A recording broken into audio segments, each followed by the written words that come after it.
Bonjour à tous, on se retrouve aujourd'hui dans cette nouvelle vidéo. Et oui, ça faisait bien longtemps que je n'avais pas sorti mon grand cahier, mais voilà, vous avez été nombreux à me demander mes petites astuces de mémorisation pour les faits arithmétiques jusqu'à 10 suite à ma vidéo donc sur la base 10, j'en avais brièvement parlé. Donc du coup, c'est parti. Aujourd'hui, je vous montre les petits dessins que j'utilise et les petites techniques de mémorisation.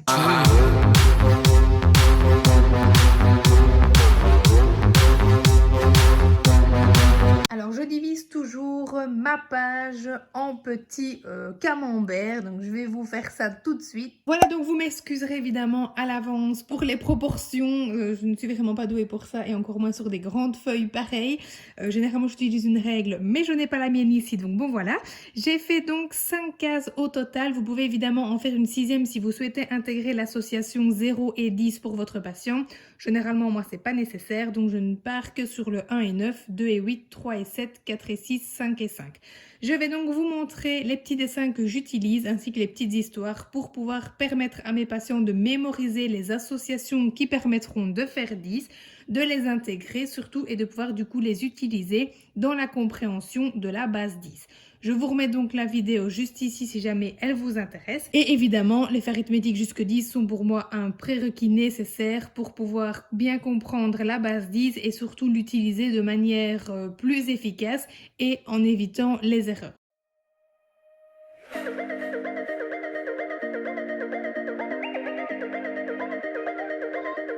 Pour le 1 et 9, je vais donc redessiner mon 9. Alors, je mets toujours dans deux couleurs différentes pour vraiment que l'enfant puisse visualiser à l'intérieur du dessin mnémotechnique les différents chiffres et qu'il puisse vraiment associer donc chaque chiffre à une partie du dessin. Et j'ajoute également 1 et 9 où c'est comme si c'était 1 plus 9. Mais ici, voilà, on n'est pas sur des calculs, on est vraiment sur des associations qui permettent de faire 10.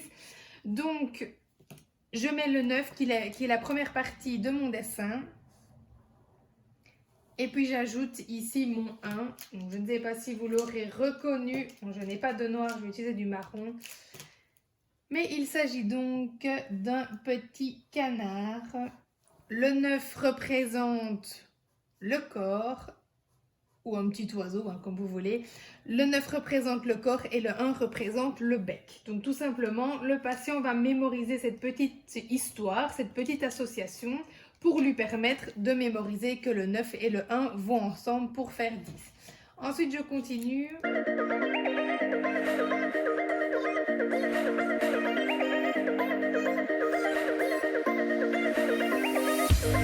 Le deuxième dessin sera donc un vélo. Vous avez le 2 qui représente la structure du vélo avec le petit guidon ici devant et le 8 qui représente les roues.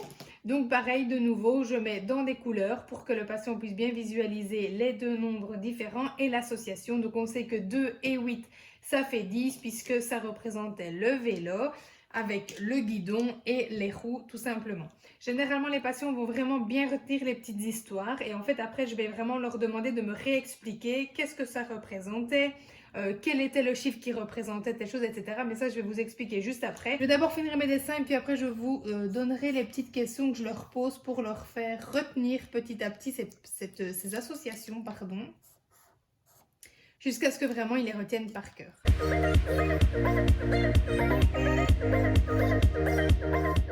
Ici, on a le 3 et le 7 qui représentent un petit cornet de glace, tout simplement.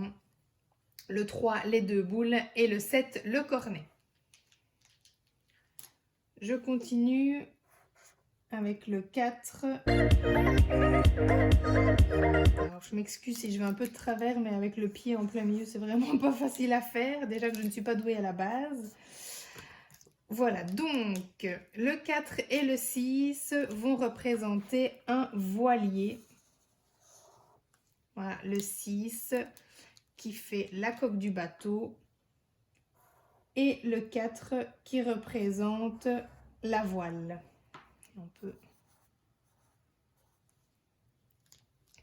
Et puis ensuite, pour terminer, on a, il est facile aussi, le 5 et le 5. Alors ici, j'ai deux représentations possibles. J'ai soit tout simplement les jumeaux, qui se tiennent par la main. On peut leur faire des yeux, hein, voilà, ça c'est c'est à vous de faire aller votre imagination. Ou alors, j'ai la maman qui attend un bébé.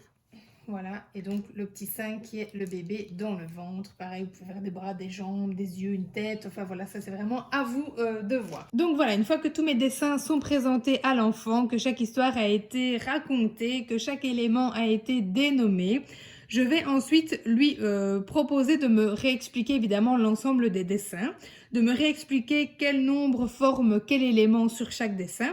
Et ensuite, je vais cacher tous les dessins à l'enfant. Et je vais lui demander, par exemple, de m'expliquer, tiens, est-ce que tu peux m'expliquer avec quoi était formé l'oiseau ou le canard, peu importe. Ça ressemble plus à un oiseau ici, on est d'accord. Voilà, et donc généralement, on va me dire, ah ben l'oiseau, le corps c'était un œuf et le bec on avait mis un 1. Super. Donc je le fais d'abord dans ce sens-là. Ensuite, je vais le faire dans l'autre sens, je vais te dire, tiens, est-ce que tu peux me dire ce que représentait le 3 ? Et donc, à force, évidemment, ça ne se fait pas tout de suite, on est d'accord, mais je vais vraiment faire ça petit à petit. Et il me dira, ah oui, le 3, c'était les 2 boules sur la glace. Ah, et tiens, il allait avec lequel, le 3 ? Ah, ben avec le 7, parce que le 7 formait le cornet, et ainsi de suite. Ensuite, ce que je vais faire également, c'est que je vais cacher l'une des cases. Alors, généralement, j'ai une feuille A4, donc je fais des petits morceaux de papier pile poil qui se cachent.